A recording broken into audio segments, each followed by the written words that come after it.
Readymade ব্লাউজের front part কাটার জন্য আমি পিছন পার্টটা বসে ড্রয়িং করে 11.5-তে দাগ দিয়ে নিয়েছি।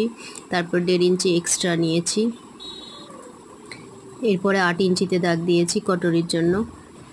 উপর থেকে 5.5 আর 6.5-তে দাগ দিয়েছি।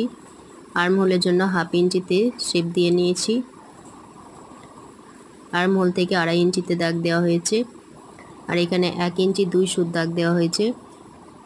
এদিকে 1 ইঞ্চি 2 সুত, এখানে 3 সুত নেওয়া হয়েছে। এইভাবে প্রত্যেকটা দাগ মিলিয়ে দিয়ে কটরির 1 নম্বর পার্টটা হয়ে গেল। এরপরে দ্বিতীয় পার্টের জন্য 4 ইঞ্চি দাগ দিয়েছি।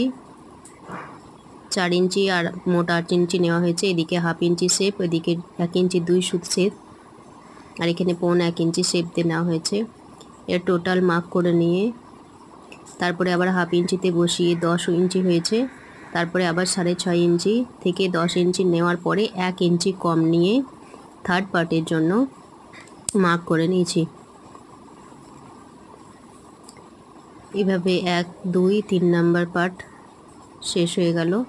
এবারে আমি কাটিং করে নিলাম।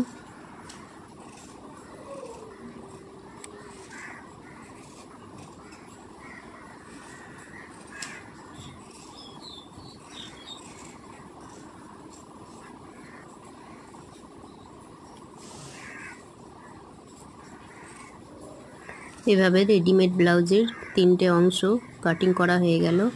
আর বেল্ট বা ইয়োক পট্টির জন্য 4 ইঞ্চি এদিকে 4 ইঞ্চি এদিকে দাগ করে নেওয়ার পরে উপর থেকে 1.25 ইঞ্চিতে দাগ দিয়ে এভাবে হাতে শেপ দিয়ে নিলাম।